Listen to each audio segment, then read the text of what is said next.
hay dos términos muy importantes. Y es uno, tener el coraje de que las cosas sucedan en la oportunidad que deben suceder. Yo creo que esas dos cosas son valentía gerencial. Cuando esas dos cosas suceden, tú eres capaz de tomar una decisión. Mi papá empieza a trabajar en múltiples trabajos. Ese es un aprendizaje muy importante, entonces, porque mi papá aprendió muchas cosas en la vida y vio a un papá hacer de todo para ganarse la vida. Pero ¿Qué es de todo? de todo desde mecánico, todo desde manejar carro, de todo desde él manejaba maquinaria pesada, de todo desde trabajar en construcción, de todo, absolutamente lo que le saliera, él trabajaba. Nunca le vio problema a nada. Tuve algunas heridas alrededor de que los vidrios explotaron y me quedaron muchas esquirlas, no en una casa, pero como que la tierra se levanta y nunca las puertas logramos abrirlas. Ya fue después de que pasó todo, que con fuerza logramos salir y ahí me quedan muchas esquirlas, bueno, en fin, mucha ayuda además de la comunidad. Me busca el gobierno colombiano, tal vez a los 8 o 9 días, y yo decido regresarme. Mientras pasa como la emergencia, hablo con la universidad, mis papás supieron de mí a los 3 días, hasta hace unos años aparecían todas las listas de desaparecidos. Pero maduré en 2 cosas, conversaciones difíciles y carácter. ¿Por qué? Porque eso hace cuando tú tienes estas 2 verticales y es cómo tienes la conversación difícil de esto me está pasando acá, esto me está pasando acá y no les puedo, esto no se trata ni de la queja ni de echar la culpa, sino de estas son las soluciones y tengamos la conversación incómoda. Y del carácter, y cuando hablo de carácter tal vez hablo de coraje, de determinación, me empieza a pesar que soy mujer y entonces empiezan unos pensamientos, pues pensamientos míos, no que nadie me los dijera. Entonces yo digo, no, esta es una organización masculina, ¿no? Y yo digo, no, yo soy muy joven, no, o sea, empiezan unos pensamientos alrededor. No se puede medir por una edad, no se puede medir solo por una experiencia, no se puede medir solo por una profesión. Entonces, aquí solo pueden llegar psicólogos y administradores. Cuando aquí puede llegar un ingeniero civil, puede llegar un ingeniero eléctrico y así para todas las posiciones o roles.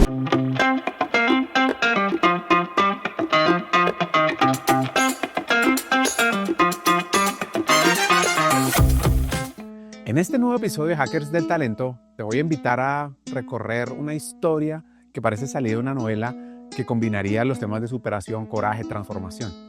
Arranca con lo siguiente: nacer en un pequeño pueblo llanero, entre los susurros de los mitos y leyendas de la Orinoquía, crecer entre muchos cambios de ciudades, enfrentar la violencia silenciosa que azota al país, vivir un terremoto devastador, perder un padre en un momento crucial de la vida y sobre todo, abrirse camino con determinación y valentía. Hoy vas a conocer a Karen Medina. Ella es vicepresidente de talento organizacional de ISA, quien desde Cubarral Meta llegó a liderar talento humano en una de las compañías más significativas y estratégicas en temas de energía en Latinoamérica. Una mujer que no solo sobrevivió a lugares y momentos de incertidumbre, sino que ese se convirtió en su campo de batalla y de éxito. A través de su voz, de sus historias, vas a conocer cómo se construye una carrera cuando todo parece ir en contra. Vamos a conversar sobre el valor de la educación, pero más que nada sobre esas personas que creen en ti y que te dan confianza. Hablaremos además sobre una batalla crítica que llevan las mujeres, que están etiquetadas y que quieren romper muchas etiquetas que dañan su crecimiento y su carrera. Vamos a hablar sobre los sesgos de edad, del edadismo, pero cuando miras a los jóvenes, no de la manera que debería ser. Y bueno, solo te digo que te prepares para un episodio, una historia poderosa, que te dejará con preguntas incómodas, inspiración genuina y una certeza. Los verdaderos líderes nacen en el fuego del desafío. Pues, antes de empezar, te quiero contar que nos fuimos a Medellín a grabar a la eterna primavera y en un lugar diferente y estratégico para cualquier colombiano. Este lugar es la torre de control de lo que hoy se puede decir que controla, o desde aquí de alguna manera cuidamos y operamos el 65% de la energía del país, de todo lo que se supone es la red de energía del país. Quiero entrar en materia y es que Karen, muy joven, muy joven, ha llegado a puestos directivos importantes en la empresa más grande de Colombia, en Ecopetrol, y ahora en ISA. ¿Cómo se adapta uno con ese tema de la edad? Cuando soy nombrada gerente en Ecopetrol, me empieza a pesar que soy mujer y entonces empiezan unos pensamientos, pues pensamientos míos, no que nadie me los dijera. Entonces yo digo, no, esta es una organización masculina, ¿no? Y yo digo, no, yo soy muy joven, no, o sea, yo empiezan unos pensamientos alrededor, eh, pero ahí mi autoconciencia siempre ha sido elevada, decir, no me voy a dejar llevar por estos pensamientos. Gente además muy cercana a mí hablándome, ojo que, o sea, tú has hecho cosas en la vida pasada, o sea, estás hecha para estas cosas. Entonces yo ahí ya cargaba con una vocecita aquí que me decía, estás muy joven, estás muy joven, estás muy joven. Sí, esa vocecita ha estado ahí, pero lo que hice en Ecopetrol con el equipo fue maravilloso. Y yo creo que ahí fue parte de decir, yo puedo con esto y mucho más. Lo de ISA llega en mi proceso de sucesión. Creo que los procesos de sucesión de cuál es el siguiente cargo en el cual tú deberías estar, habían hecho mi valoración de potencial, una excelente retroalimentación, pero además cuando me dieron la retroalimentación, desde que tú dices, ¿en serio yo soy todo eso? O sea, empiezas a dudar de lo que te está diciendo además quien valoró tu talento. Yo decía, ¿será? ¿O será que me lo estás diciendo cuando la prueba lo estaba diciendo o las diferentes pruebas que me hicieron? Me hacen la prueba potencial, eso fue el año pasado, se presenta esta oportunidad, a lo cual yo además digo, pues sí, sí, sí, Sí, pues, o pues, sea, te interesa participar. pues sí, te interesa, entonces yo, perfecto, sí. Y ahí empieza como el proceso, esto se da, o sea, yo la verdad, en mi corazón, nunca sentí yo hoy sentí que fue muy fácil en el sentido de, tal vez porque nunca me vi, de decir, yo quiero participar es por medirme, porque me den la retroalimentación, qué me está faltando, qué hace falta, qué debo mejorar, de qué más debo aprender de talento organizacional, y se dio la oportunidad. Entonces, la oportunidad se da y nuevamente regresa esa voz de eres muy joven, ¿sí? Has dicho algo importante y es la persona que estaba aquí, pues llevaba muchos años, ¿sí? Entonces también su posicionamiento, su reputación, entonces tú empiezas a llenar su silla, o sea, empiezas tú además a compararte, ¿sí? Pero yo ahí me recuerdo varias cosas de las cuales además he sido vocal. Y bueno, yo me comparo con nadie, o sea, yo le he dado voz a mi voz, he sido auténtica en mis maneras, yo tengo la capacidad, yo tengo el aprendizaje y así llego. Pero el peso de uno sentirse joven en esta organización y en muchas de nuestras organizaciones que son muy tradicionales, eh, es importante aprenderlo a gestionar. Yo tal vez esas 3 primeras semanas me sentí muy joven, porque además te lo dicen: "Ah, es que eres muy Y joven, además, como si, ay, tú tan joven, tú tan joven". ¿qué soy? Sí. Sí, claro, o sea, desde personas del equipo decirte: "Para mí es un orgullo que hayas llegado tan joven, pero eso te pesa", hasta: "¿Tú tan joven?". Sí, o sea, de manera de duda, de confirmación, de tú si eres capaz. Tuve tal vez esas 2 3 primeras semanas duras, difíciles para mí de decir: "Dios, ¿cómo manejo esto?", ¿sí? Porque tuve momentos de enojo. Sí, sí, porque la gente te tiene que reafirmar, porque la gente te tiene que poner etiquetas.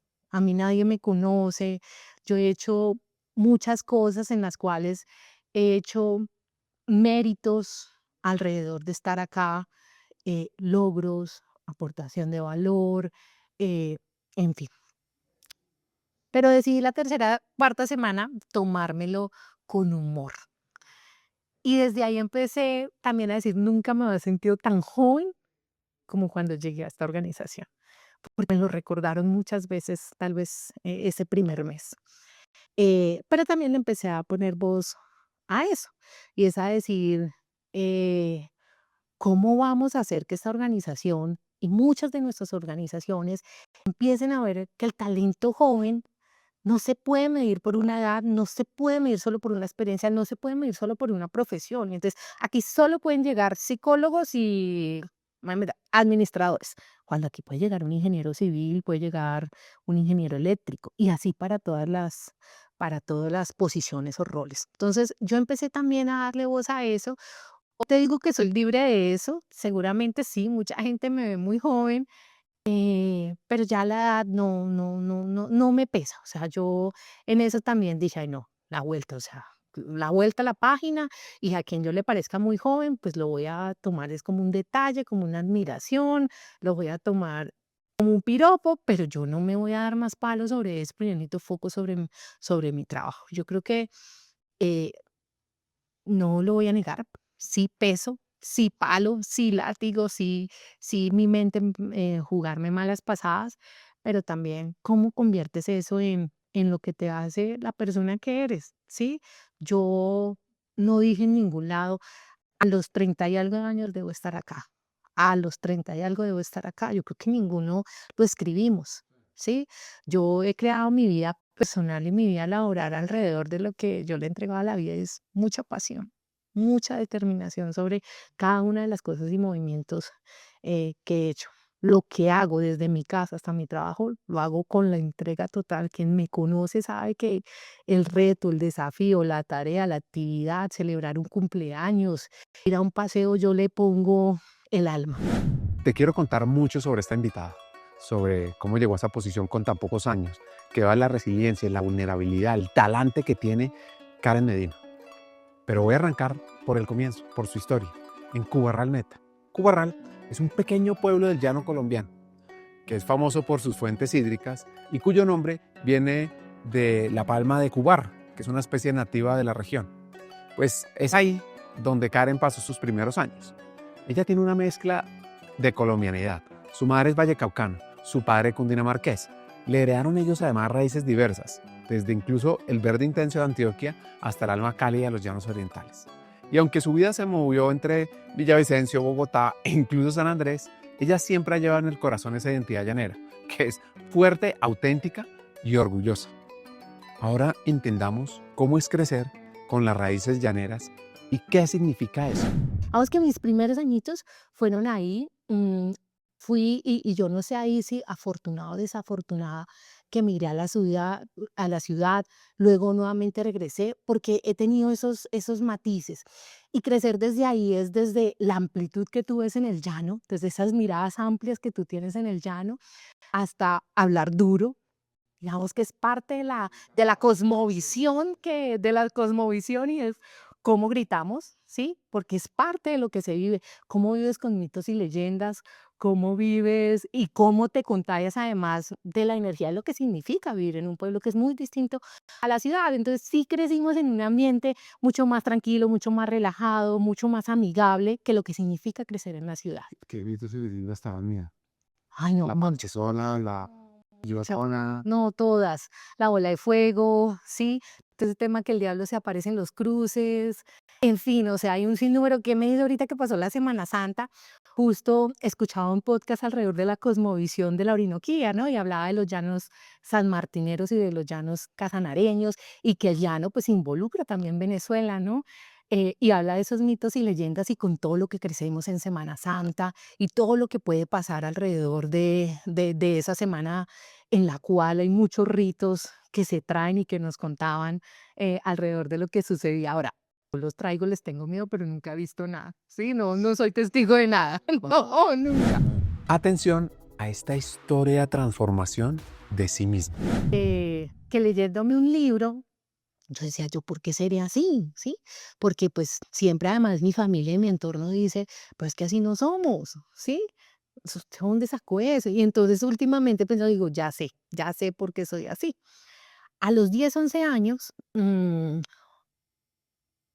había una persona muy cerca de nosotros que se llamaba Marita.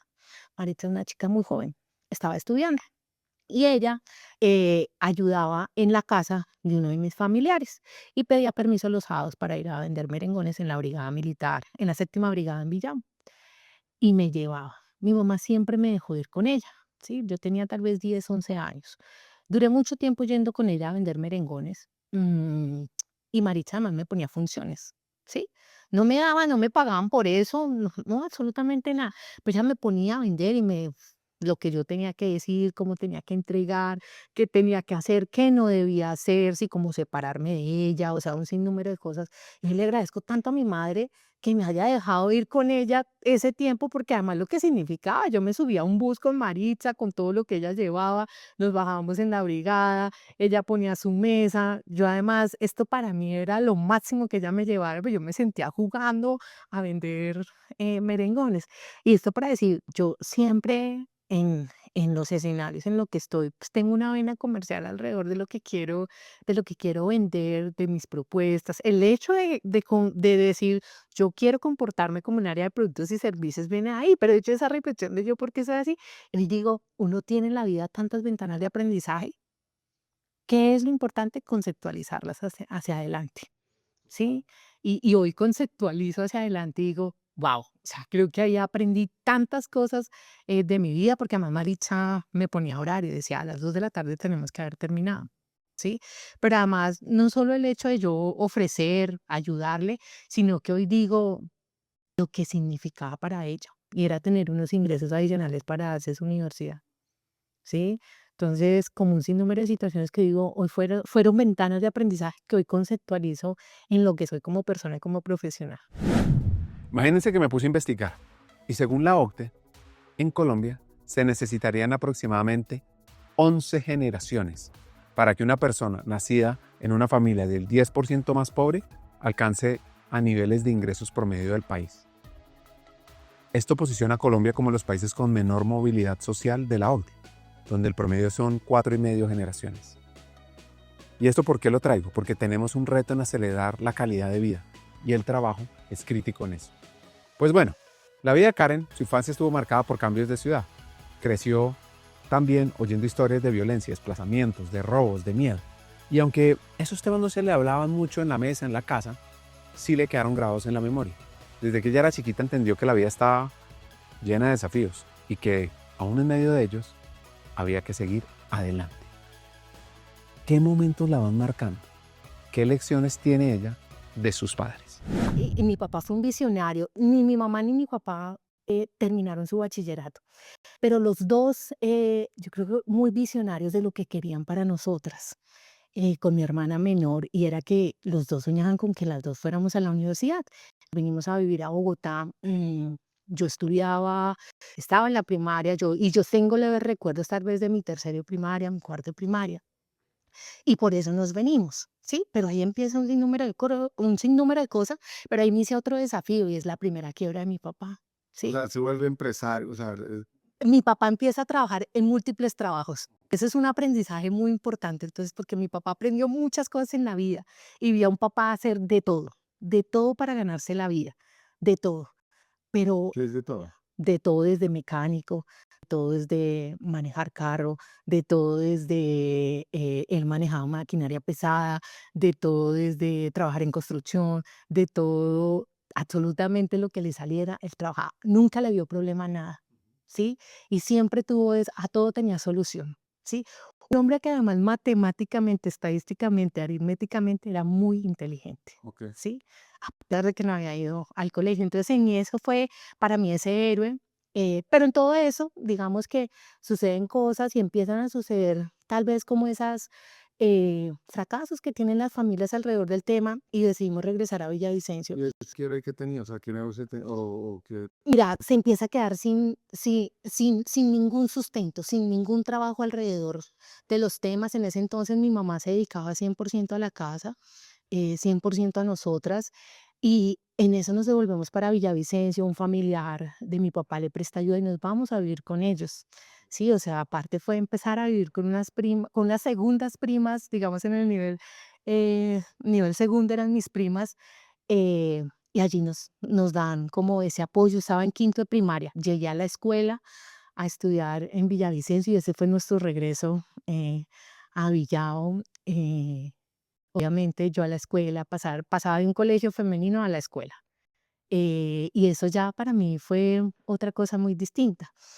Pasar de Bogotá, sí, yo tenía ruta acá, tenía ruta en Bogotá, eh, pasar a que pues me iba a pie porque quedaba muy cerca, o sea, otras cosas distintas desde el clima, estaba en edad de tener amigas, era un colegio muy distinto. Y llegan esos desafíos además ya de la adolescencia casi, y es ser aceptados, ¿sí? Y yo creo que ser aceptados en el sentido de todo, ¿sí? Yo siempre fui la niña estudiosa, juiciosa, las mejores notas, la más rápida, la que todo lo hacía ya. No fui nunca la más disciplinada, no, no disciplinada, no. Entonces era una mariposa, ¿sí? Y recuerdo mucho, mm, estando en Bogotá, un regaño de mi mamá, porque en el colegio le habían dicho que yo era una mariposa, ¿sí? Em, y en eso, pues salirme a Villado, ¿Y qué significa que tú eras una mariposa? ¿no? Mariposeaba. Entonces, según mariposear la profesora en ese momento era yo terminaba rápido y me iba a todos los pupitres a ver quién había terminado y quién no, ¿sí? O sea, Eh, te ponían más cosas más. sí, no me eso sí. Sí, no, que al contrario, esto estaba muy, muy mal visto y yo quería ayudarle a todos para que todos termináramos rápido y pudiéramos hacer otras cosas. Entonces, esto además, cuando nos vamos a Villavicencio, pues yo empiezo unos desafíos de ser aceptada, porque ya estás en otra distinta. Empiezo a estudiar con niños que nunca había estudiado con niños, ¿sí? Y esto empieza, pues, que yo empiezo a sentir otros lenguajes, ¿sí? La gente habla más duro, es en otro contexto, y yo creo que fue también uno de mis desafíos de adolescencia alrededor del tema. Sí, yo creo que esos son desafíos cuando yo miro mi infancia, adolescencia, son como entre los 2 que me moví. Sabes que hay un estudio que muestra que muchas mujeres que les va muy bien en el colegio, en el momento que comienzan como a buscar novios, a comenzar a salir, bajan su rendimiento académico para no parecer tan inteligentes y poder conseguir, ¿no? No, no sabía. O sea, que uno tiene que romper esos sesgos Sí. y es que la mujer, o sea, todos sean berracos, hombre, mujer, pero las mujeres sobre todo decir, oiga, a mí valórenme por lo que soy, yo no me voy a ponerme a simplemente a hacerla chévere y ya, y no sacar buenas notas porque entonces intimido a los hombres. La niña fea, la niña con gafas, o sea, que hoy en día siento que los niños aceptan muchas más cosas. Pues no, yo en ese momento, o sea, sí, desde chiquita con la niña fea, la niña con gafas, la niña piernona, o sea, la niña, además toda la niña crespa. Entonces, fíjense que el pelo ha sido un desafío para mí en el sentido de que, pues no es fácil pasar desapercibida. Sí, entonces la crespa, la crespita, entonces todo el mundo sabía quién era yo y eso, fíjate, y no había caído en cuenta, ya de grande, entonces yo me empiezo a alisar, ¿no? Pues para mí es más fácil pasar desapercibida, lisa, y volví a mis crespos fue en la pandemia, pero fue parte como de ese proceso de aceptación y de decir de qué me estoy escondiendo y de quién soy yo. Pues en la historia de vida de Karen, ella creció con un padre muy estricto, que le fomentaba estudiar y aprender. En su casa la regla era clarísima: poca televisión, mucha lectura.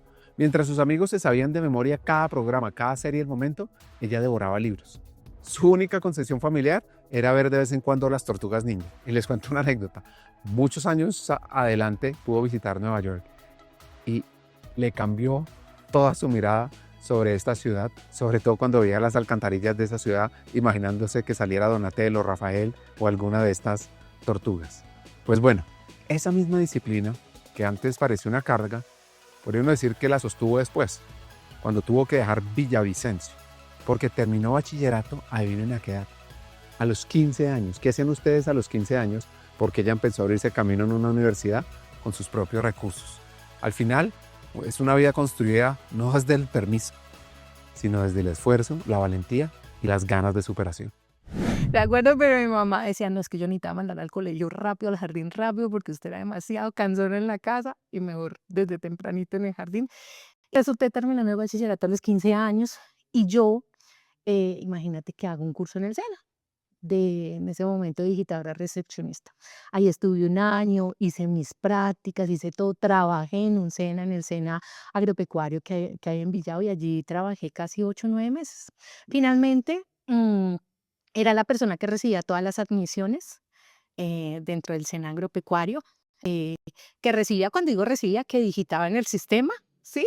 Alrededor de eso, y cuando venían digamos que necesitaban una copia de un diploma o algo, entonces yo también lo sacaba, ese tipo de cosas. Súper apasionada por mi trabajo, o sea, yo creo que fueron de esas cosas desde el principio que a mí siempre me gustaron y fue hacer mi trabajo bien. Y allí tuve una persona maravillosa, yo creo 2 personas maravillosas que nunca volví a ver, ni yo tampoco volví a contactar. Y en ese momento un director, Oiga, de pronto les dice, sí, un director del SENA en ese momento que se llamaba Sarkis y el profesor Arnulfo. Los 2 me decían que yo estaba para otras cosas diferentes, que yo podía crecer, pero en ese momento la situación económica, pues, muy normal de lo que significaba, yo creo, crecer. yo digo en el promedio de casi todos los colombianos. Eh, y ahí empezamos, yo creo que mi madre también, mucho de poderme ayudar, mi papá también. Empezamos a buscar la gobernación del Meta, tiene unos créditos que da para la universidad. Y ahí, pues en efecto, buscamos ese crédito y yo llego a estudiar a la Escuela Colombiana de Ingeniería, mi primer semestre. O sea, no solo estás en Villavicencio, sino que te vas a Bogotá. Yo me vengo a Bogotá, sí. Y ahí hay algo importante, sí, hay algo importante. Yo en la vida siempre he tenido una prima, que es una prima mucho mayor que yo, que siempre ha vivido hacia Bogotá y Cundinamarca, que me ha querido y ha creído en mí de una manera inigualable. Y ella siempre además dijo, tienes que ser profesional. Ella había sido profesional en su momento, mi papá le había ayudado a ser profesional en su momento. Y ella es quien me ayuda a buscar como la universidad. Yo no es que pensar, no hubiera pensado mucho, ay, ¿en qué universidad voy a ser? Porque sentía que eso era limitado, o sea, sentía que en mi vida eso era limitado. Me va a presentar a la nacional, no pasé. eh, y bueno, llegó la Escuela Colombiana de Ingeniería, Administración, yo dije, esto está como chévere, y ahí me inscribí, ahí empecé a estudiar. No. Entonces, fíjate que la historia de verdad le pone a uno las oportunidades. En mi casa en Villavicencio enseguida vive una profesora. Esta profesora ya, la señora Irene, tiene 86 años, si no estoy mal. Es además la profesora que conoce medio Villado, ¿sí? O sea, a la profesora Irene la conoce todo el mundo porque es un ser maravilloso. Y ella me decía que lo más importante era empezar, que después de empezar no había vuelta atrás. En ese momento yo me voy a vivir, cuando llego a vivir a Bogotá, llego a vivir, pues en efecto, con una familiar de mi prima, ¿sí? Con un primo, en ese momento era la esposa de mi primo, pero mi primo no vivía con ella. Sí, o sea, una historia. Te me reciban. Donde me reciban, sí. Y ahí viví tal vez 2 años y después la profesora Irene, en un apartamento que ella tenía en San Martín de los Parques, ahí en Bogotá, yo me voy a vivir ahí en un cuartico pequeño que ella me dio. Y aparte de todo, me ayudaba con la mensualidad. La señora Irene me ayudaba ahí. Y ahí llegó también mi hermana cuando se vino a la universidad. Entonces, yo creo que son de esas cosas que la vida te va poniendo. Y ahí llegamos las dos. Yo luego, además, aplico para una beca en Universia. Universia es una filial del Banco Santander. Y con esa beca logro hacer intercambios. Voy a Chile, voy a México, a Estados Unidos. O sea, Era una beca de intercambio que me pagaban la universidad y la manutención. Sí. ¿qué sabes del país? Y ahí salgo del país por primera vez. Sí, ahí salgo del país por primera vez, sin decir que mi familia, si yo me voy a mi familia materna, era casi la primera persona que salía pues del país. Lo mismo en la familia de mi papá. La familia de mi mamá es muy grande. Mi mamá tuvo muchos hermanos y es una familia de abundancia. Yo creo que ese linaje, además, bayuno, paisa, pues hace que sean familias muy grandes. Ah, antes de que se me olvide, vamos a hablar más adelante sobre valentía gerencial, sobre despedir a la gente del rol que jugamos como líderes en eso. Además, también profundizaremos sobre cómo tenemos una responsabilidad en promover la autenticidad en los equipos. Pero bueno, ahora visualicemos a Karen en esta etapa, cómo la fueron moldeando los viajes y atención a lo que sucedió en Chile, porque además de eso, vienen una serie de consecuencias negativas que podría uno decirse que es el peor año de su vida. Contaba de mi papá muy rígido, mi mamá también súper disciplinados. Y allá tuve que aprender que la rigidez no podía estar, no habían certezas, que las certezas que yo tenía no eran las certezas que tenía el resto del mundo, ¿sí? Y ahí empiezo a derribar paradigmas, desmitificar muchas cosas. Y yo creo que eso fue como de los desafíos grandes que tuve. Entonces allí empiezo a recorrer, hago mis semestres. ¿Y cómo vas a hacer crédito de...? El crédito luego que trabajé. Luego cuando ya trabajé pagué ese crédito, pero la beca me ayudó pues muchísimo. Y mis 2, 3 últimos semestres los hice en Chile, en Concepción, en la Universidad de Concepción. Y allí, en la Universidad Católica de Concepción, y si recuerdan, febrero del 2010 fue el terremoto.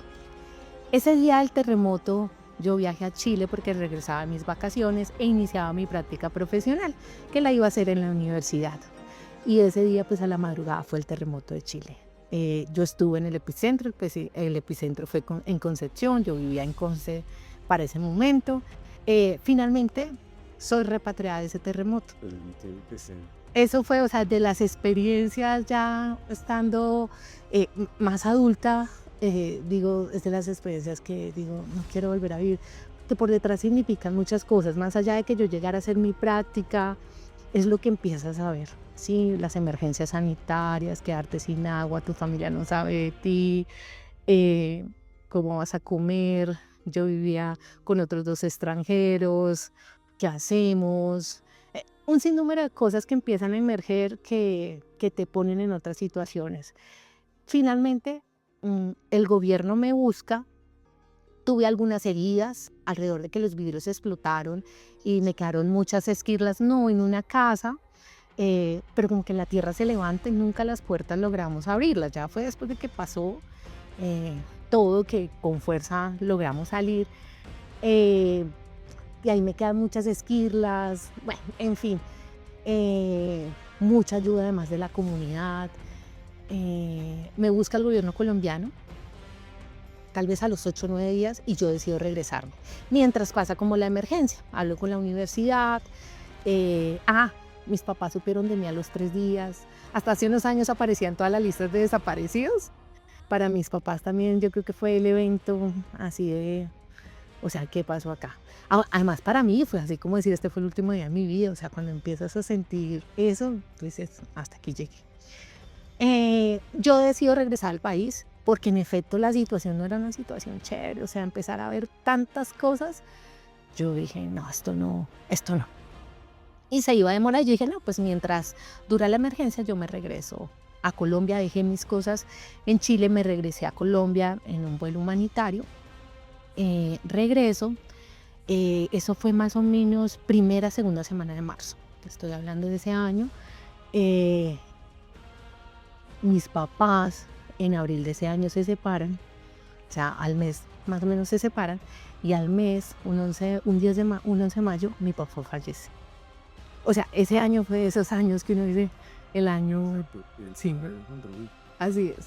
Entonces, ese año fue muy difícil para mí, en el sentido de que pasaron muchas cosas seguidas, eh, pero aparte de todo, ese semestre, entonces yo ya decido no regresar, yo ya no quiero regresar, entonces cómo traigo mis cositas, era poco, pero eran mis cosas, eh, y empecé a buscar práctica, ¿sí? Pero ya además habían cerrado los ciclos de práctica que tienen las empresas. Ese año para ella fue terrible. Luego de eso, dice, yo quiero seguir mi carrera profesional y entra a hacer una práctica en el Banco Avevillas. Y estando ahí, en algún momento la llaman de Santander, que se acuerdan que le había dado esa beca, para decirle que había un viaje de becarios. Ella se va, se monta en un avión y llega a un sitio que la cambiaría. ¿Pero por qué? Porque hay un personaje que van a oír a continuación que hace una pregunta clave. Y ella, con esa proactividad que tiene, se le comienzan a abrir ciertas puertas. Oigamos esto. Estaban muchos estudiantes de Hispanoamérica y allí estaba Emilio Botín. Emilio Botín era pues el dueño del aviso. El dueño del aviso, pues, nada más y nada menos. Y allí él ofrece y dice, levante la mano, ¿quién quiere trabajar en el Banco Santander? Y yo levanté la mano, o sea, y yo he tenido algo en la vida y es que pena no me da. Sí. Yo levanté la mano, yo dije, pues no sé qué me van a poner a hacer, pero yo voy a levantar la mano, y yo levanté la mano. Yo levantamos par de personas, éramos tal vez por ahí unos 150, y par de personas levantamos la mano. Conclusión, yo llegué, mi grado era tal vez a los 8 días, pero antes de irme a mi grado yo ya había tenido una entrevista en el Banco Santander y para el momento de mi grado yo ya estaba contratada por el Banco Santander. Entré a un programa que se llamaba Santander Eres Tú. Entonces era un programa de semilleros que íbamos a rotar por áreas cada 3 meses. Era un programa acelerado de personas con potencial. Conclusión, yo a los 3 meses ya me han puesto como analista junior y empieza mi vida laboral. O sea, mi programa de semilleros duró 3 meses, ¿sí? Porque ahí ya me vinculé, digamos, formalmente a un cargo e inicio por un área que trajo el modelo de servicio de España a Colombia, de lo que eran las oficinas y los canales del Banco Santander. Pues imagínense que Karen fue creciendo y ella comenzó a vivir una de las grandes transformaciones del sector financiero. Santander cambia a Corbanca, Corbanca, Itaú, se van haciendo fusiones, cambios de cultura y ella comienza una rotación de puesto cada año y medio, desde áreas como desarrollo comercial, producto, portafolio y banca preferente. Lo que pasa es que en todo esto el verdadero salto se da cuando Itaú aterriza en Colombia.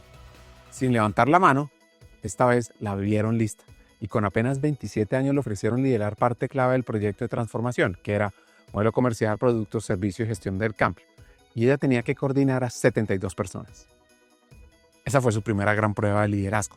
Jornadas de domingo a domingo, errores inevitables y una aceleración brutal en su crecimiento profesional. Entendamos a esta corta edad qué errores cometió. ¿Y qué no vuelvo a hacer? No vuelvo a hacer ser tan directa en mi conversación de pedir esto es para allá, ¿sí? Porque hay maneras de hacerlo. Pero eso solo yo creo que también te lo da alrededor de la misma experiencia que empiezas a tener. ¿Qué no vuelvo a hacer? Contratar a la ligera, solo porque sí o sí ya se requiere. ¿Qué no vuelvo a hacer alrededor del tema? Designar tareas sin importar tú para qué tienes el talento, ¿sí? Y yo creo que de ahí emergió muchas cosas, pero tuve algo maravilloso, maravilloso, y es que eh, ese líder que tuve ahí fue un líder que en la forma me educó, y siempre he usado la palabra educar. Me educó de una manera increíble, me dio toda la visibilidad, pero siempre me retroalimentaba sobre las formas, siempre. Esto sí, esto no, nunca sobre lo técnico. Él me decía, yo voy a estar de acuerdo siempre con lo que tú presentes, con lo que tú lleves, con lo que propongas, pero sobre las formas estuvo ahí siempre, y yo creo que fue parte del aprendizaje, porque aunque cometí muchos errores en ese proceso, corregí todos mis errores en ese proceso también. Y yo creo que fue lo valioso de esa experiencia. Hasta ese momento yo llego y estoy en Itaú, llega la marca Itaú a Colombia, se acaba el proyecto y paso a ser la jefe de servicio del banco. En ese proceso, entre fusiones, bancos, nuevas personas que entran, que salen, ella tiene un hack valiosísimo, que es cuando se van muchas personas. Y es crítico si tú estás en un proceso de cambio. Me quedé sin funciones y empieza yo creo por primera vez a sentir el miedo de quedarme sin trabajo, ¿sí? Y yo decía, no, pero yo sé hacer muchas cosas, ¿sí? Pero no sabía cómo venderme, cómo acercarme. Y una amiga que para ese momento también trabajaba en el banco, en cumplimiento, me dice, Karen, mi jefe se llama Claudia Jiménez, te la voy a presentar porque ella quiere hacer un proyecto, cosas que yo había hecho en mis inicios en Santander. Y tú le puedes decir que la puedes ayudar. Y yo me lancé. Y en efecto ella me la presentó, yo le dije, mira, yo te puedo ayudar, se llama Claudia Jiménez, era la oficial de cumplimiento del banco en ese momento, y le dije, mira, yo te puedo ayudar, yo puedo hacer esto, mejor dicho, le monté el proyecto como era, y en efecto ella me da la oportunidad. Yo era de otra área, pero trabajaba para ella, pero a mí eso, con tal de trabajar, yo me sentía feliz. Y ahí aprendí también de uno tiene que venderse, uno tiene que alzar la mano, uno tiene que mostrarse, no podemos dar por hecho de que estoy esperando aquí a que alguien venga a darme las funciones, y yo la verdad pues nunca he sido esa, ni nunca he sido de quedarme quieta. Y yo creo que esa fue la oportunidad para decir qué voy a hacer con mi vida, porque esto está en mis manos y en mi responsabilidad.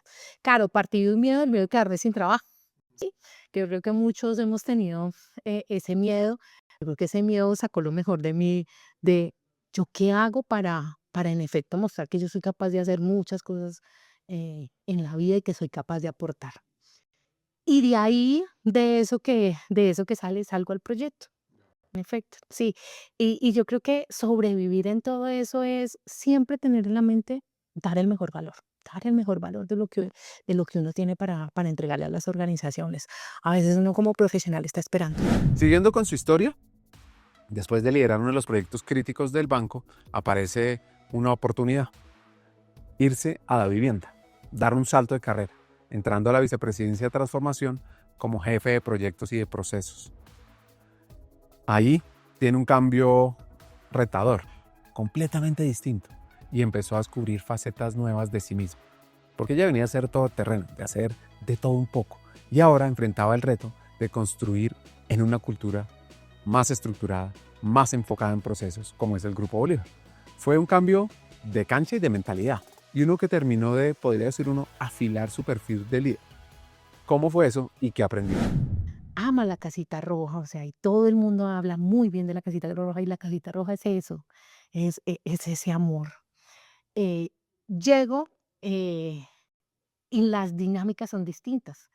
Cambiar de trabajo, a pesar de que yo había cambiado de culturas, sí, había cambiado de dueño, había cambiado quizás de compañeros, de jefes, ya pasar a otra organización fue como esa primera de, aquí las cosas son distintas, ¿sí? Y yo sigo que el que tiene la oportunidad de cambiar de organización, hágalo, porque es una forma también de poder crecer desde lo personal y profesional, de cómo además te enfrentas nuevos compañeros, nuevos jefes, nuevas dinámicas, nuevos stakeholders, nuevos desafíos, nuevas palabras para aprender, porque todas las organizaciones tenemos nuestras palabras, Uy, sí, bastante. es el lenguaje que usamos, todo.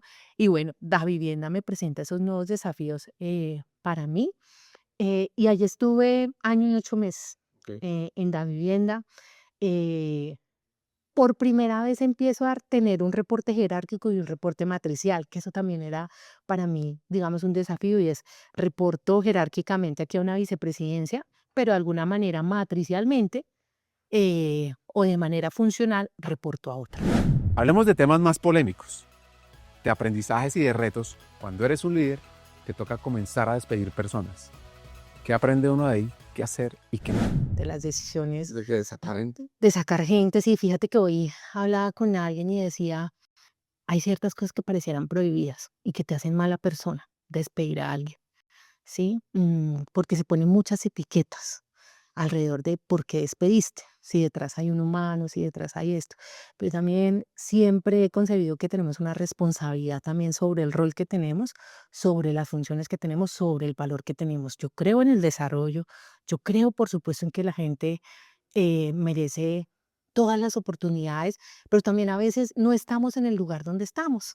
Y esto para decirte que parte de porque estuve año y 8 meses en la vivienda, porque me di cuenta que yo quería otra cosa distinta, pero la culpa no era de la vivienda, era mía. Empecé a sentir una frustración alrededor de mi carrera, decir, estoy sintiendo que hago lo mismo, ¿sí? Y yo dije, no, es que al final, pues el banco es lo mismo aquí, allá. En todos lados los bancos van a ser iguales, cambian en sus modelos de servicio, relacionamiento, productos, tasas, pero a la final se comportan igual. Pero nunca me quejé de esta vivienda. Busqué y empecé a buscar trabajo. Como ustedes saben, en Hackers, nuestro propósito es imaginar y crear mejores trabajos. Y para nada es un secreto que hay momentos donde toca despedir. La pregunta aquí es, ¿cómo hacemos mejor el proceso de despido? ¿Cómo humanizamos más esa etapa tan dolorosa? ¿Qué puedo yo hacer por las personas que trabajan conmigo para que esos momentos no lleguen por un tema de desarrollo, por ejemplo? Entonces yo intento siempre hablemos de desarrollo, pero hablemos de desarrollo que necesitamos ahora y el que necesitamos dentro de 5 años, y desde ya aprendamos que el tema no vaya a pasar nunca por una capacidad que no desarrollamos cuando yo como líder también tengo responsabilidades. Por supuesto, las personas hoy tienen que hacerse cargo de su desarrollo, tienen que hacerse cargo de lo que significa realmente ser empleable, además en este mundo donde las destrezas y las habilidades están cada vez eh, iterando de una manera más rápida, pues hace que también pues que tengamos una responsabilidad. Y ha sido como de alguna manera mi bandera, y es yo cómo aporto a que eso no suceda por temas de desarrollo, yo cómo aporto a que mi equipo desarrolle una marca personal y vea que hay muchas maneras además distintas de ver el mundo, que no necesariamente es desde el trabajo mismo. Y creo que ha sido también pues mi parte ya mía personal de decir yo qué puedo hacer por el otro. Sí. Siguiendo la historia, ella se va a Ecopetrol. Le ponen un nuevo cargo que es apropiación digital. Llega a comienzos del 2020. Un cargo pues crítico en temas de pandemia. Ella tiene jefe matricial, tiene jefe jerárquico y tiene que comenzar a conectar con la gente a través de Zoom. Y esos primeros días ya van a saber lo retador que fueron. No tuve inducción, porque justo como que pasaron muchas cosas, como en ese momento a todas las organizaciones, no a Ecopetrol, a todas las organizaciones, lloré, yo no tuve inducción, no, me pregunté muchas cosas, yo por qué renuncié, eso me pasa, o sea, me hice muchas preguntas de por qué acepté. irme. Pero empiezan a pasar varias cosas y lo mismo, bueno, ¿yo qué voy a hacer para que esto funcione realmente? Y empiezan a aparecer personas en las cuales tú identificas de aquí me puedo apoyar en esto, aquí me puedo apoyar en esto, aquí me puedo apoyar en esto. El 2020 fue un año de mucho trabajo para muchos y en el caso mío fue mucho trabajo. Llegaba a crear un área que se denominó apropiación digital, un área que estaba compuesta, que la persona que llevaba este rol renunció. ¿Qué hace? O sea, es que relación digital para mí no es tan claro qué es. Mira, apropiación digital tiene todos los temas asociados a gestión del cambio, pero con los temas de madurez digital. Y en toda esta historia, ¿qué sucede? Soy mucho más extrovertida, más histriónica, tú empiezas a ver la velocidad de la gente, yo soy más enérgica, en fin, y ahí me empiezo a mover, digamos, de alguna manera, en otras situaciones y empiezo a pedir pistas de otras cosas. Entonces ahí empieza a pasar, por ejemplo, ¿por qué no hacemos un proyecto de experiencia del empleado? ¿Sí? Yo había hecho una maestría en temas de experiencia del consumidor y del empleado. Entonces yo digo, oiga, esto yo creo que a una organización como Ecopetrol, que estamos hablando, que necesitamos enamorar a la gente, que no todo puede ser transaccional. Y ahí duré vendiéndolo como 7, 8 meses y logré conquistar hasta que en efecto sale el proyecto y entonces yo ahora apropiación digital, más experiencia del empleado, cosas maravillosas emergieron en experiencia del empleado, me encantó, un equipo de talento organizacional además súper, súper enganchado con el tema, conocí los procesos de talento organizacional en Tuen, porque pues tuve que de alguna manera enterarme de absolutamente todo lo que sucedía desde el proceso, desde las personas, desde los canales que usan Ecopetrol, que usa y usaba en ese momento Ecopetrol, y proponer desde allí todas las mejoras que iban a emerger. Pero adicional poder trabajar con muchas de las personas que yo no había tenido la oportunidad de trabajar en talento organizacional, porque mi rol, aunque respondía a talento humano, pues yo reportaba también al área digital. Entonces, nunca me sentí como de ninguna de las dos. De alguna manera, la experiencia del empleado ya me dio como mamá y papá, y entonces ya me empecé a sentir de talento organizacional y mi mundo yo creo que empieza ahí, yo de talento organizacional puro inicia con mi llegada a Ecopetrol, empiezo a atender los temas de bienestar, cultura, experiencia, compensación, un sinnúmero de cosas, muy fuerte había sido procesos, proyectos, servicio, entonces ahí, digamos, tenía un vaivén mejor, pues yo la verdad siempre he sentido que en temas de conocimiento, lee, aprende, rodéate de los mejores y seguro que los temas adaptativos, si eres capaz de liderarlos, los sacas adelante. Y en efecto, pues así fue. Luego de eso, pues yo ya empiezo también a decir, oiga, no, yo ya no quiero apropiación digital y lo dije, así como te lo estoy diciendo, se lo dije a varias personas, mi jefe, para ese momento nosotros también tuvimos cambio de jefe, llegó y no quiero apropiación digital, o sea, yo ya quiero otras cosas, ni siquiera pedía crecimiento. Yo en ese momento decía, yo quiero otras cosas, hacer otras cosas, propuse par de cosas, em, estuve 3, 4 meses como líder de staff también, entonces experiencia del empleado y líder y staff. Líder de staff. Entonces en Ecopetrol los líderes de staff llevan como toda la estructura de control de gestión de las vicepresidencias, que es todo el tema de las juntas directivas, todo el tema de los comités, todo el tema asociado a que funcione bien la vicepresidencia desde sus temas de gestión administrativa. Pero yo entrego apropiación digital a el área digital porque ya estaba madura, ya era un área que yo había madurado y se había creado allí para poderla madurar y entregarla a digital ya para que pudieran operar y así lo hicimos. Yo fue de los duelos además que hice de poder entregar una metodología que habíamos creado, diseñado, madurado, instrumentos, artefactos, en fin, entregué. Y para su momento me pasó algo muy curioso y es, llegaba por primera vez una auditoría de apropiación digital. ¿Sí? Lo entregué con el informe de auditoría, un informe que me hizo sentir muy orgullosa, que hubo eh, un hallazgo que si bien nos alentaba a poder documentar mejor el proceso porque no estaba documentado. Te voy a dar un hack. Si tú quieres crecer, necesitas mentores, dentro o fuera de la compañía. Y Karen los ha tenido. Lo que pasa es que ella nos da una recomendación crítica sobre cómo conectar con ellos, cómo valorarlos y qué es lo que realmente necesitamos de un mentor. Y grandes personas que han creído en mí. Yo hoy no estaría aquí sentada hablando con Ricardo Pineda si no fuera así. O sea, han habido personas maravillosas que me han acompañado, y no digo de que me han acompañado, de me han abrazado, no.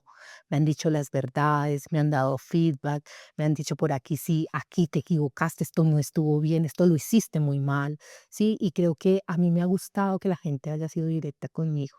Tal vez han sido en mi vida, si yo me pongo, todos mis jefes han sido muy buenos líderes, todos, ¿sí? He tenido unos más retadores que otros, ¿sí? Eh, pero he aprendido a drenar eso, ¿sí? No somos perfectos, como así, como seres humanos, no somos perfectos. Y ahí también he aprendido a drenar eso. Pero han sido seres humanos maravillosos, maravillosos desde lo que yo considero como profesional y persona debía pasarme en el momento. Y en Ecopetrol no fue menor, o sea, en Ecopetrol, una organización tan grande, necesitas de muchos mentores. Y ahí me apoyé en muchas personas y yo creo, yo entré, Andrea Rizala me dio la oportunidad, creyó en mí, luego llegó María Adelaida, luego me apoyé en varias personas que estuvieron ahí, luego llega Victoria Sepúlveda, Vicky me da la oportunidad y ahí paso a ser la gerente de cultura de Ecopetrol. Y yo siempre digo, se llama la gerencia de cultura, pero tenía todos los misceláneos. Entonces allí tuve diversidad, equidad, inclusión, cultura, bienestar, tuve la universidad, tuve liderazgo, tuve desarrollo, gestión del cambio. De todo. Sí, de todo, eran los misceláneos. Y allí me da la oportunidad. Y una oportunidad más muy acompañada con mucho feedback. Y yo también muy acompañada en el sentido de que yo sí he buscado acompañarme, ¿cómo harías esto? O sea, yo soy, pregunto de lo que no sé, pregunto, rodeada además de un equipo maravilloso que se subió al bus en esto. Pero hay algo particular que yo también me di la oportunidad de hacer en talento. Y es, yo quiero operar como opera un área de productos y servicios. ¿Sí? ¿Cómo es eso? Y hace 2 años le dije al equipo, yo quiero probar que seamos un área de productos y servicios, ¿sí? Porque es que desde aquí nosotros no gestionamos el talento, habilitamos muchas cosas para que un modelo habilite ese talento. Entonces, siempre les decía, pensemos que el modelo de servicio es como los líderes, porque los líderes es quienes entregan nuestro producto. ¿Cuáles van a ser nuestros productos? Entonces, si tú eres el líder, pues nuestros productos es un kit de herramientas, es la escuela de liderazgo, es que vas a tener este tipo de comunicados, es que vas a poder hacer todo esto. A ti como líder, además, para tu equipo te entregamos todas estas herramientas. Entonces, tú eres quien lo entrega, ¿sí?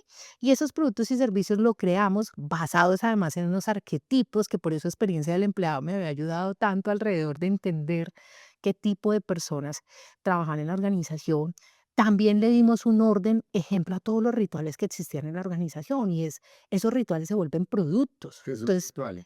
ejemplo, la fiesta de fin de año. La fiesta de fin de año desde cultura es un ritual. Si las organizaciones llevan haciéndolo a 30 años, eso se convierte en un ritual. O sea, esto no es menor de que uno no hace una fiesta de fin de año, vamos y nos divertimos todos. Tiene que tener un argumento válido y estructural desde la cultura. Si hacemos y celebramos el aniversario, ¿por qué y para qué lo celebramos? Desde bienestar, desde cultura. ¿Eso qué significa en la experiencia del empleado? Eso es importante para las personas. Entonces empezamos a hacer un cruce de todo esto que yo llamé productos, ¿sí? Con las prácticas que tiene talento organizacional y con todos sus procesos, ¿sí? Y esto cómo emergía, para quién era importante, qué no era importante y priorizar desde allí, ¿sí?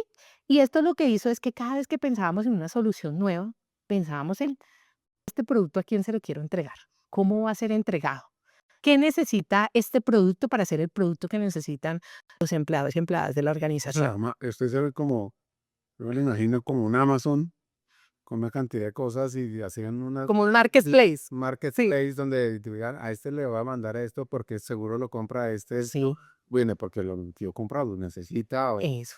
O el líder lo requiere para su gestión, ¿sí? Porque uno a veces como líder dice, mm, cosas como tan sencillas, ¿cómo doy este feedback? Oye, yo voy a mi marketplace y ¿qué puedo tener? Ah, yo puedo tomar este curso o puedo tener una conversación con esta persona para que me ayude o en fin. Eso fue lo que empecé, digamos, a probar con el equipo, tal vez en ese año y medio, un año, año, 3 meses, porque estuve primero en encargo, luego en propiedad. eh, y funcionó. Cosas que sí, cosas que no, digamos, en lo que no, personalizar. Cuando hablamos, y yo creo que esas son las cosas que hay que dejar de romantizar desde la experiencia del empleado. Entonces, en una experiencia del empleado habla de personalicemos para los empleados, pero cruza eso contra presupuesto, cruza eso contra un caso de negocio, ya empieza a ser de, no, yo puedo personalizar de unas maneras distintas y el líder ahí tiene mucha responsabilidad de lo que él puede hacer para personalizar esa experiencia. Entonces, ahí aprendí muchas cosas, pero me di la oportunidad de decir, funcionemos de una manera distinta y me gustó. Me gustó en el sentido de lo que vi, de lo que se retroalimentó, muchos indicadores alrededor de que empezamos a medir experiencia del empleado, más que indicadores de proceso, indicadores de impacto, indicadores de experiencia del empleado. Y sobre todo para ese momento ya había entendido el negocio de Ecopetrol, ¿no? Y para mí eso se volvió fundamental y es cómo produce ingresos Ecopetrol, cómo los gana, dónde los gana, dónde los puede perder, que para mí eso era fundamental para decir, los empleados entonces deberían estar en esto o no estar en esto, o estos son los productos que sí o esto es lo que no, porque eh, sea cual sea nuestra estrategia debe cruzar contra el negocio, o sea, estamos para el negocio pues finalmente es el que nos da la pauta para crear lo que nosotros hacemos. En la Roma antigua, valentía se refería a la fuerza física y mental que tenía alguien. Con el tiempo, en la tradición cristiana y medieval, se transformó en una idea moral, asociada a la virtud de actuar a pesar del miedo. Hoy por hoy se asocia mucho más a la capacidad de enfrentar riesgos con decisión, incluso en contextos no bélicos, pues como el liderazgo en la empresa, en el trabajo, las relaciones personales. ¿Y por qué traigo esto? Porque se acuerdan al comienzo del episodio que hablamos de valentía gerencial, pues esto es. Recordarnos que hay dos términos muy importantes y es uno, tener el coraje de que las cosas sucedan en la oportunidad que deben suceder. Yo creo que esas dos cosas son valentía gerencial. Cuando esas dos cosas suceden, tú eres capaz de tomar una decisión, ¿sí? Y a eso le llamo yo valentía gerencial, ¿sí? Eh, Pasa mucho en las organizaciones eh, que no queremos ninguna de las dos, ¿sí? Las evitamos o esperamos que otro lo haga por uno o que el universo de alguna manera se alinee y algo suceda o no suceda, ¿sí? Y yo siempre he hablado de la valentía gerencial, o sea, ¿qué soy capaz de hacer? Sí, pero yo creo que también ha sido eso de que a mí no me da pena, muchas cosas no me dan pena, yo soy capaz de ir a tocar la puerta de, vengo a pedir si esto, sí, y prefiero que me atajen eh, a que realmente me empujen. O sea, yo también he sido de las que yo prefiero rendir cuentas, prefiero ir a pedir, yo prefiero ir a decir, esta es mi decisión, esta es mi posición, esta es mi postura. Eh, He dejado de ser de blancos y negros, me he vuelto un poco más de matices, pero matices desde la posibilidad de varias propuestas, ¿sí? Pero sí hablo siempre de, tenemos que tener la valentía para tomar la decisión porque nadie la toma por nosotros. Y cuando nadie la toma por nosotros, lo que sucede es que todo se vuelve inercia, todo se va aplazando y como que lo que empieza a suceder es lo tradicional, como que todo se mueve sobre lo mismo, pero nunca crecemos y trascendemos. Y yo digo, operar cualquier proceso tal vez es muy sencillo, pues yo soy el paso uno, el paso dos, el paso tres. ¿Eso es lo que queremos? ¿Eso es lo que quiero yo como profesional, seguir unos pasos o yo quiero trascender y evolucionar sobre esos pasos? Pero para poder hacer eso, yo necesito tomar decisiones, yo necesito tomar acción, pero necesito además en el momento adecuado, en esa oportunidad que tengo y se requiere valentía ¿Y gerencial. por qué a veces nos cuesta tanto esa valentía gerencial? Varias cosas. ¿Tú te has leído Fuera de Serie? Players del- Sí. Tú ves que en Fuera de Serie hablan del índice de la distancia al poder, ¿no? Como latinos. Entonces, como latinos también respetamos mucho la jerarquía. Creo que uno es eso, el respeto a la jerarquía que tenemos, pues hace que la distancia entre tú y yo sea muy grande, ¿sí? Eso es uno. Dos, no nos hacemos cargo. Pedimos mucho, pero no nos hacemos cargo. Entonces yo pido y estoy esperando a que me llegue de algún lado, ¿sí? Pero no me hago cargo de lo que verdaderamente es mi función. Y tercero, queremos ser populares, ¿sí? Queremos ser bien vistos, bien etiquetados, como buenos seres humanos, ¿sí? Y ahí yo traigo un libro, hay un libro que son de esas joyas escondidas que encontré que se llama ¿Por qué las mujeres no ascienden? Y ese libro habla un poco de las mujeres nacimos para agradar y me voy a permitir decirlo como mujer, Yo creo que para mí como mujer ha sido más difícil en ir a poner una postura, en ir a poner una posición, porque nacimos para agradar. Y desde las mujeres a veces nos cuesta por eso, porque queremos ser dulces, porque queremos vernos que somos unos excelentes seres humanos, que venimos a que todo aquí, todo sea paz y amor, en el sentido de que las mujeres vinimos a eso. Y no está mal, ¿sí? Eh, pero ahí yo creo que se unen como esas tres cosas de por qué a veces nos cuesta eh, ser valientes en las decisiones que las organizaciones nos llaman además a tomar desde nuestro rol y desde nuestra función, porque hay algo que tal vez a uno en el mundo corporativo se le olvida y es que aquí cumplimos un rol, aquí cumplimos una función y aquí hay una forma de aportar valor y las formas de aportar valor no es haciendo lo mismo siempre. Es haciéndolo diferente y buscando formas de hacerlo diferente. Pero para hacerlo diferente, pues se requiere que de alguna manera tomemos decisiones diferentes. ¿Se acuerdan que al comienzo del episodio esta hacker mencionó así como muy sutil que en la pandemia decidió dejarse de alisar el pelo? A simple vista esto puede parecer un cambio pequeño, casi estético. Lo que pasa es que también puede ser un gesto cargado de significado. Una decisión sobre cómo nos mostramos, sobre nuestra esencia, sobre nuestras raíces. Y aquí viene mi pregunta y es, ¿cómo se vive hoy la autenticidad? ¿Y cómo se hace para que en una organización la gente pueda ser ella misma, puede ser auténtica, sin miedo a mostrarse tal cual como es? Porque ¿qué pasa? Muchas veces en las compañías nos ponemos máscaras para agradar, para encajar o simplemente para sobrevivir. Y yo considero que esto es crítico cambiar. Y aquí viene mi pregunta para Karen. ¿Cómo se construye un entorno donde la autenticidad no solo se permite, sino que se celebra? Muchos matices. Y voy a hablar desde la autenticidad vista de, pareciera que el tema del pelo fuera algo estético. Y no es estético, en el sentido que para mí no lo fue. Fue además una aceptación conmigo misma, pero además te etiquetaban, ¿sí? En el sentido de, te ves mejor lisa, te ves mejor crespa, tienes mucho frizz, ¿sí? O sea, empiezan a pasar varias cosas eh, alrededor de esa autenticidad. Pero entonces la autenticidad también lo ves desde lo ridículo, ¿sí? Entonces, no, tampoco es ridiculizarse. Pero también la autenticidad es qué es lo genuino para ti. Pero también la autenticidad es cuál es tu rol dentro de la organización, ¿sí?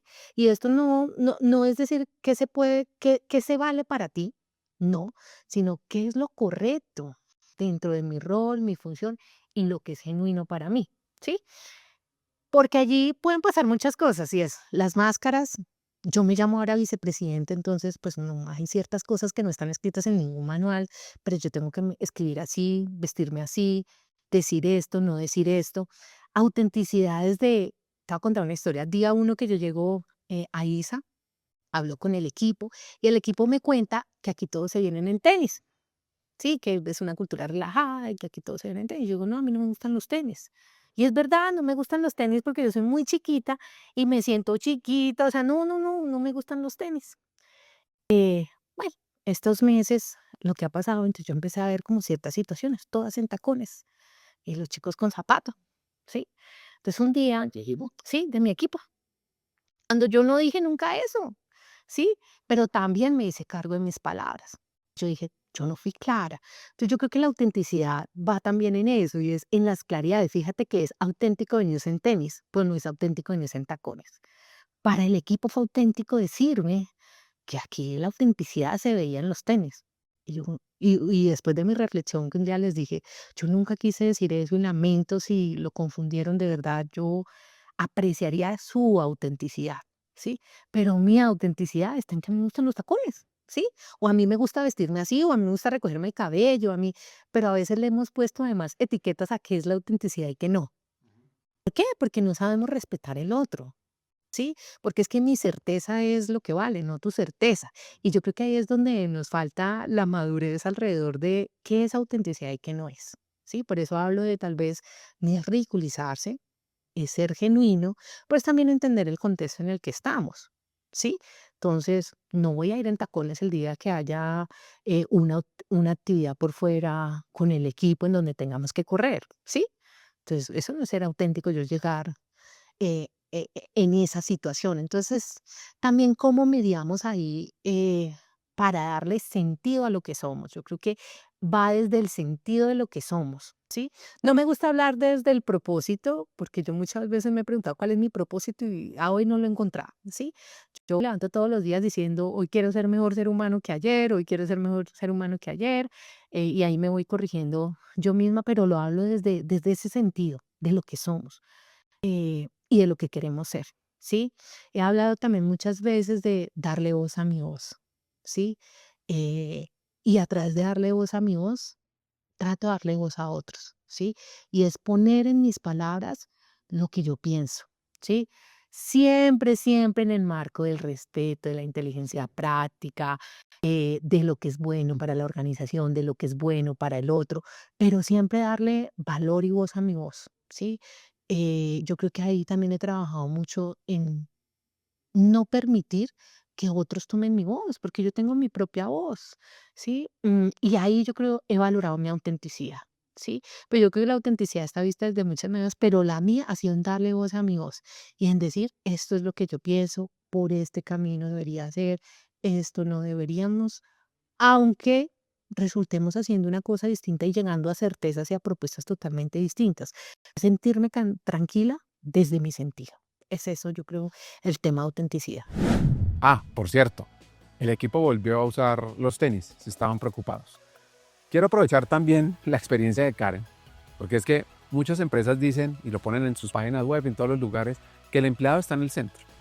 Y en la práctica, todo gira alrededor a procesos o estructuras.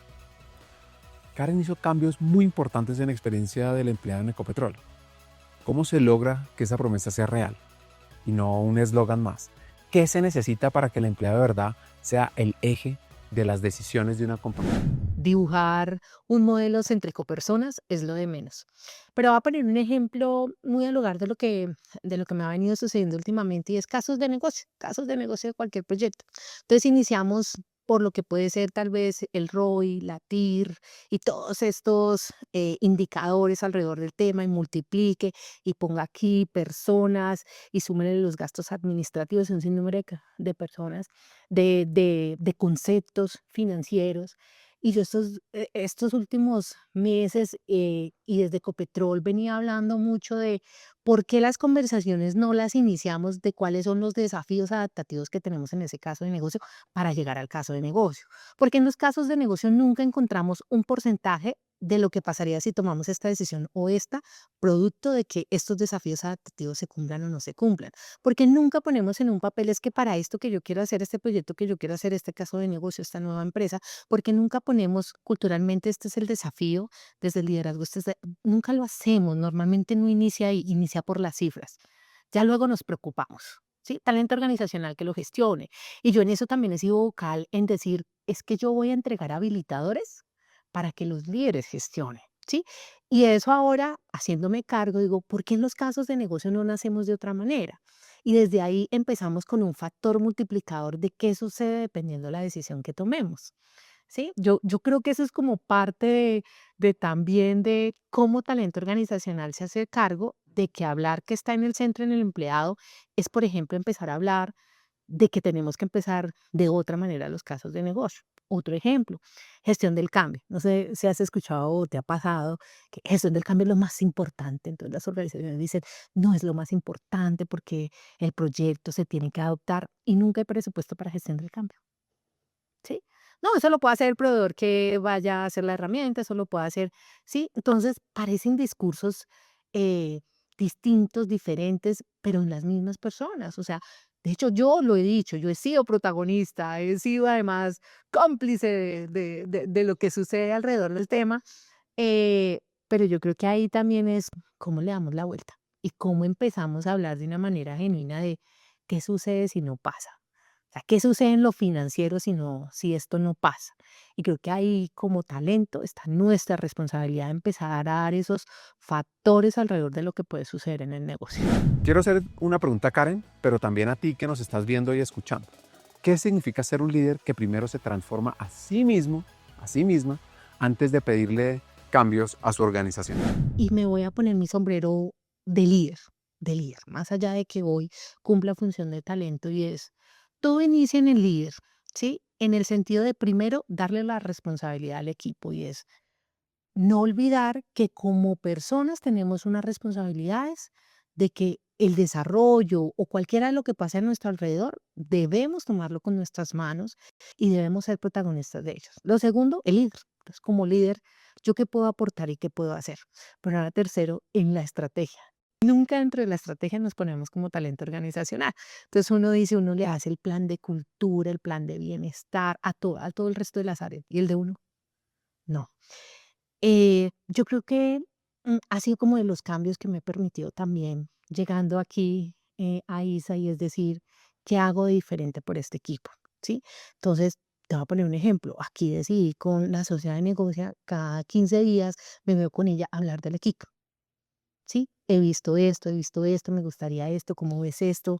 ¿Qué ves aquí? ¿Qué tal si hacemos esto? Probemos esto, de poderlo hacer de una manera distinta, pero también ha sido como algo deliberado, intencionado, de decir, esta vez lo voy a hacer de otra manera, porque en efecto pareciera que el talento organizacional no lo cuida nadie, pero pues no podemos seguir en la misma queja, en la misma dinámica, sí, en el victimismo, así que decidí yo y decir, voy a hacer la misma dinámica, pero de una manera deliberada y disciplinada, como la socia de negocio lo hace con otro vicepresidente, con otra persona, y es lo voy a hacer para el equipo.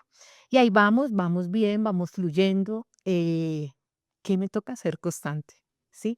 Pero sobre todo hay una palabra que hoy me lleva en la vida y es ser coherente. Porque lo que no puede pasar es que sea coherente para el resto de la organización y no sea coherente para el equipo. Y el equipo tiene que empezar a sentir que lo que hacemos hacia afuera es lo que hacemos hacia adentro. Y qué mejor, hoy estamos probando un producto. Sí. Entonces, hoy nos dimos la oportunidad de que una persona del equipo y debo tener un club de lectura. Entonces vamos a tener un libro mensual, estamos probando con un proveedor que nos dirija al club de lectura, entonces probemos el producto adentro con nosotros mismos. O sea, ¿por qué no iniciamos aquí en casa? ¿Por qué tenemos primero no con otros? No, probemos aquí primero en casa. Y siempre decimos, no, probemos con el que es más difícil dentro de la organización. No, probemos con nosotros mismos y seamos capaces de ser críticos, que sí funciona, que no funciona. ¿Qué es? Porque a veces también decimos, no, probemos con afuera, con el que es más difícil, con el que es así o con el que nos da siempre feedback de una manera sincera. Entonces dije, hagámoslo con nosotros mismos a ver cómo nos va para poderlo ofrecer. Creo que de manera intencionada he tomado algunas decisiones que digo pueden romper ese paradigma. Paradigma que es real, ¿A qué le tienes miedo? a la muerte, mucho. Sí, mucho, mucho, muy. Yo soy además de las que piensa cuando va a pasar una calle, ¿qué pasa si que me muriera? O sea, la muerte, el pensamiento de la muerte me persigue y no sé, de la misma energía que yo tengo. Entonces yo digo, yo quiero vivir mucho, o sea, mucho, mucho, mucho, más de 100 años, ¿sí? Entonces como que la vida no me va a alcanzar para todo lo que quisiera hablar, decir, hacer, compartir, y le tengo mucho miedo a la muerte. A mí me pasa con la muerte algo loco. Yo no sé, yo trabajo mucho en temas de pues como de impacto social, trabajo en consultoría, asesorando fundaciones, creando proyectos para erradicar la pobreza. Y hoy con el podcast y todo llego, o sea, si yo me muero, pues obviamente es muy duro para mis hijas, para mi esposa, para mi familia, todo, pero como que dice, bueno, deja uno un legado, ¿no? O sea, como que algo vino uno a aportar al mundo y por lo menos hizo su intento por dejar un mejor mundo del que encontró. Entonces uno dice, bueno, deber cumplir. Que claro, si me pongo a pensar en las problemáticas que tiene América Latina, pues nunca voy a ni capaz de alcanzar el tiempo para solucionarlas. De acuerdo. Sí, no, no, a mí la muerte, y sabes que ni siquiera es yo, ni es por el legado, ni es nada, es como cuando estábamos hablando al inicio de los mitos y las leyendas, es como ese miedo de, "Ay, no me quiero morir". Sí, no. Y dicho esto, entonces, a mí no me gusta ir a un funeral, de ir a ver, no, no, no, o sea, no puedo porque yo no puedo dormir los 8 días siguientes, o sea, yo tengo un tema con la muerte, en efecto. Dos preguntas que siempre hacemos. El mejor consejo que te han dado y el mejor consejo que tú das. No tiene que ser el mejor, pero un consejo que te han dado que te Sí, marcó y un consejo que tú das. mira, el mejor consejo que me han dado. Difícil clasificar así en el mejor consejo que me han dado, porque me han dado muchos, pero el mejor consejo que me han dado es siempre, que me sienta aludida me devuelva la humildad. Siempre que alguien te aluda y te llene de piropos, de lo grande que eres, de todo lo que has logrado, lleva eso a tu cabeza con mucha humildad, ¿sí? Y ese es el mejor consejo que me han dado. El mejor consejo que doy, darle voz a la voz, ¿sí? Yo siempre a las personas que están a mi lado les digo, ponlo en tu voz, ponlo en tu voz, ponlo en tu voz, porque pareciera que los mensajes se dan, es que fue un subliminal, es que yo lo quise decir, es que a mí me gustaría, es que yo hubiera dicho, es que hace un tiempo. Hay que darle voz a la voz. Esta conversación con Karen me deja muchos hacks, me inspira y sobre todo me llena de energía en empresas más humanas. Desde Medellín, que grabamos esta historia, les quiero compartir 4 hacks críticos. Lo primero es que la valentía gerencial es confrontar lo incómodo. Liderar implica romper el silencio, salir del piloto automático, dejar de agradar todo el tiempo y atreverse a decir lo que nadie dice, incluso cuando incomoda. Esa es la diferencia entre una gestión promedio y una transformación real. El segundo hack tiene que ver con la edad, con la juventud. Ser joven es una palanca de reinvención. A los 27 años, Karen lideró una transformación bancaria con más de 70 personas a cargo. No se sentía lista y actuó. Porque el liderazgo no empieza cuando ya te sientes mega preparado para avanzar, sino cuando te atreves, aunque no lo estés del todo. 3. La autenticidad es una práctica diaria. Dejarse de alisar el pelo parecía un detalle mínimo. Era una señal de desconexión con su esencia. Hoy lidera desde su verdad, con su voz, y promueve que otros también se quiten el disfraz para ser quienes son sin miedo. Y por último, recuerda lo siguiente: el talento organizacional también necesita cuidarse a sí mismo. Quienes diseñan la cultura, el bienestar, el desarrollo para otros, muchas veces se olvidan de sí mismos. Karen decidió empezar por su equipo. Reuniones quincenales, espacios para leer, para escucharse, para probar productos internamente. Coherencia total. Hasta un siguiente episodio. Los espero en la academia, en diferentes lugares, para que hagamos del mundo del trabajo un lugar fuera de serie.